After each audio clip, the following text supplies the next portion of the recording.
Fala aí, galera, beleza? Vamos para mais uma aula aí a respeito de fundos imobiliários.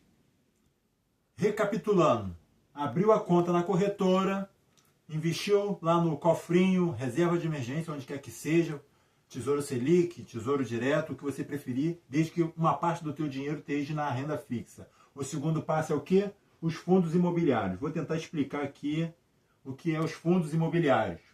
Fundos imobiliários, fundos de investimento imobiliário, beleza? Isso que significa o FII. Como é que funciona os fundos imobiliários?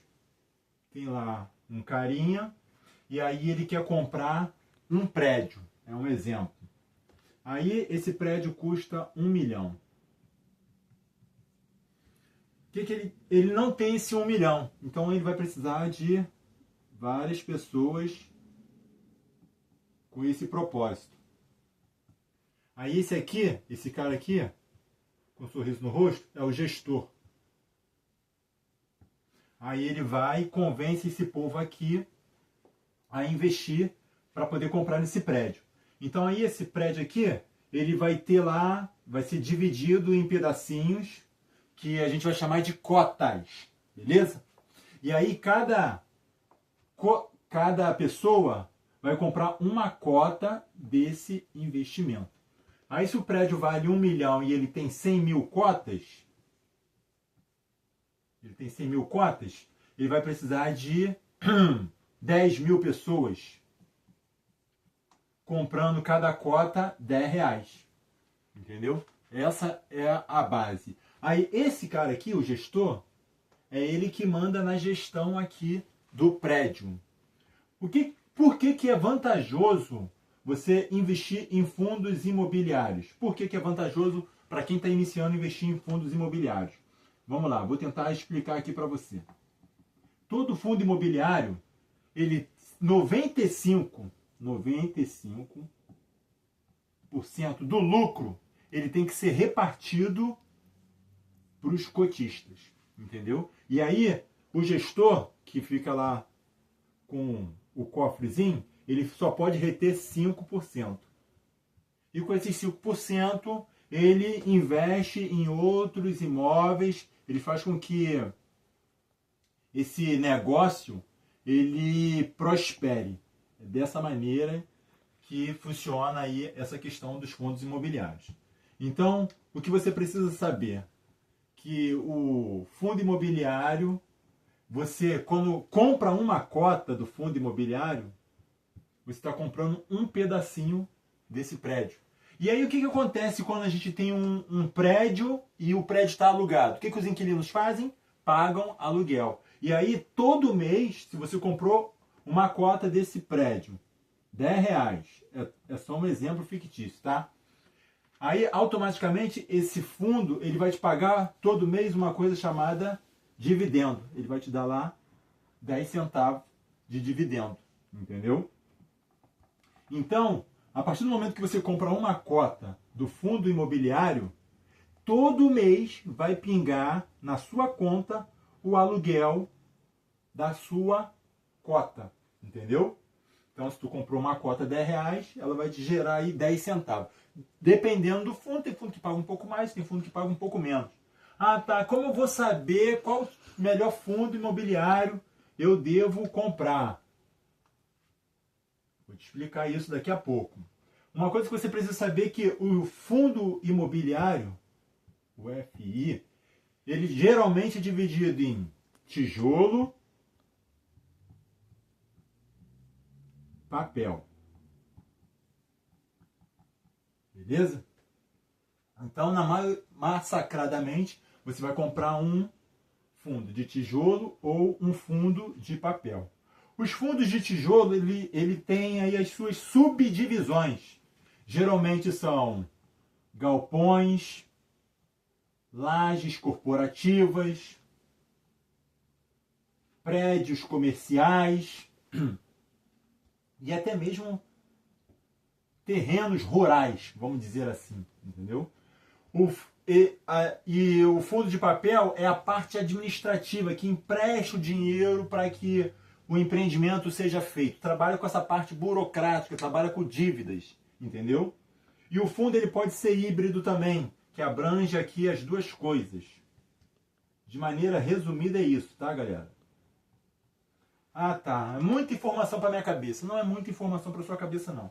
Eu estou aqui para facilitar a sua vida e tentar te explicar da melhor maneira possível, sem usar muitos termos técnicos, porque não precisa dificultar para que você possa estar lucrando na Bolsa de Valores. O que eu quero que você entenda é o seguinte, que você colocando seu dinheiro aqui nos fundos imobiliários, você vai estar ganhando muito mais do que a poupança, beleza? Continuando. Quando a gente vai comprar, quando você vai comprar uma casa, o que você faz? A primeira coisa que você quer saber é o quê? É o preço, né? É o preço da casa, é o preço do imóvel. Então, você vai comprar o imóvel se o preço estiver o quê? Barato, né? Se estiver caro, não vai caber no teu bolso, então tu não vai comprar. Essa é a verdade. Então vamos lá.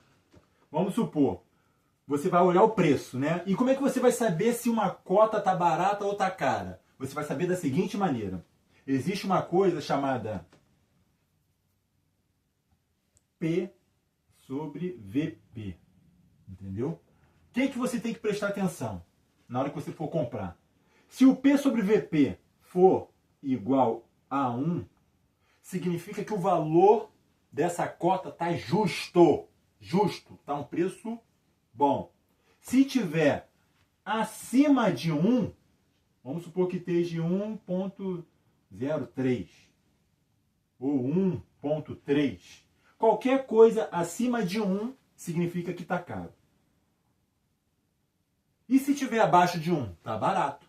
Às vezes está lá 0,95, está descontado, está na promoção. Então, isso é um dos indicadores que você tem que olhar. Primeira coisa, se está barato ou se está caro. Beleza? Outro fator. Você já ouviu aquele ditado que quando a esmola é demais o santo desconfia? Então, se tiver barato demais, você tem que abrir o olho, porque pode ser uma armadilha, beleza? Outro ponto que você tem que olhar é o dividend yield. É uma coisa que você tem que olhar. Tem que ver lá o quanto que ele está marcando lá.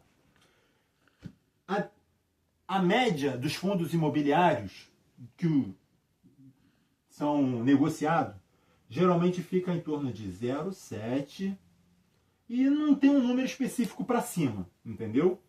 Mas vamos botar aqui um exemplo aí de 1,5, beleza? Quanto mais alto é o dividend yield, maior é o risco, entendeu? Então, vamos supor que está lá 1,8. Meu amigo, isso aqui é muita coisa. Isso é muita coisa. Então significa que o risco está muito alto. Beleza? Isso daí é uma dica para você não ter que se preocupar com muita coisa na hora de analisar um fundo. Então, o que seria um número legal? Um risco regular, vamos dizer assim, dependendo do que o mercado estiver dizendo. 1,3, 1,2, entendeu? 1,1, 1,0. Você só não pode comprar nada que esteja entregando menos que 0,7. Porque aí, ao invés de fazer isso, é mais jogo você comprar o que replica o índice, entendeu? Sendo que isso aí é papo para outro assunto. O que replica o índice é o IFIX. Entendeu? Mas isso daí é assunto para outra situação, para outro dia. Então, tu olhou lá o dividend yield. Olhou o dividend yield, se tiver entre 0,7 a 1,5, está aí dentro de um valor que a gente pode considerar aí dentro de um valor bom para ser comprado. Outra coisa que você tem que prestar bastante atenção na hora que você for comprar um fundo é o quanto que ele é negociado na bolsa. Acima de 500 mil é legal. Mas para você que está começando, para você não cair em nenhuma furada, em nenhuma armadilha, só compra se tiver acima de 2 milhões. Acima de 2 milhões negociado na bolsa, você pode pegar e você pode comprar, beleza? Então, o que mais você precisa saber? Você tem que saber o tanto que é negociado na bolsa, acima de 2 milhões, certo? O P sobre VP, o dividend yield. Com essas informações, você já consegue de maneira aí bem prática, né? Bem prática, tá comprando um fundo imobiliário que te dê uma certa segurança. Outro ponto que é muito importante na hora de você pegar e comprar um fundo imobiliário é você tentar diversificar, entendeu? Vamos supor que você está com dinheiro para comprar 5 fundos imobiliários. Entendeu? Vamos supor que você está com dinheiro para comprar, você quer colocar na sua carteira 5 fundos imobiliários. Você mescla entre o papel e o fundo de tijolo, entendeu? Então, o que eu recomendo? Compra 2 fundos bons de papel e 3 de tijolos. Aí, na hora que você for comprar, tu pode comprar um de shopping, um de galpão logístico, entendeu? Para quê? Para que fique bem diversificado a sua carteira. E pode até ser um híbrido, entendeu? Então aí vamos supor, comprou 5 fundos. Um de shopping, um de galpões logísticos, um híbrido e 2 de papéis. Você diversificou ali a sua carteira. Esse é um ponto bem importante que eu estou trazendo aqui para vocês hoje. E olha, galera, só esse resuminho aqui já vale o teu like, entendeu? Já vale aí a tua inscrição. Você pode pegar e mandar para alguém que você conheça, porque às vezes o trabalhador ele está lá economizando, guardando dinheiro, colocando na poupança com o intuito de um dia comprar a casa própria. E o cara está colocando dinheiro lá na caderneta de poupança e o dinheiro lá na caderneta não está rendendo nada. E você pode começar esse teu sonho agora. Vamos supor que você tem 5 mil lá. Não, na poupança, está todo mês ali aplicando alguma certa quantia. Em vez de deixar na poupança, você coloca lá um pedaço na renda fixa e a outra parte, fundos imobiliários. Até você entender como é que a coisa funciona. Porque depois dos fundos imobiliários, a gente parte para o outro passo, que é comprar ações, entendeu? De empresas boas que têm um potencial de valorização. Mas o mais importante agora é você pegar e começar, para você que está começando, é começar pelos fundos imobiliários e colocar lá no cofrinho, reserva de emergência, tesouro direto, tesouro Selic. Beleza, galera? Essas aí foram as dicas de hoje. Eu espero ter ajudado você aí com as minhas informações e ajude o canal a crescer, beleza? Me dá essa força aí, me dá essa moral, porque só essas informações aqui, filho, tem curso aí que cobra uma baba para explicar isso que eu te expliquei aqui de maneira bem simples, valeu? Então, tamo junto, um abraço.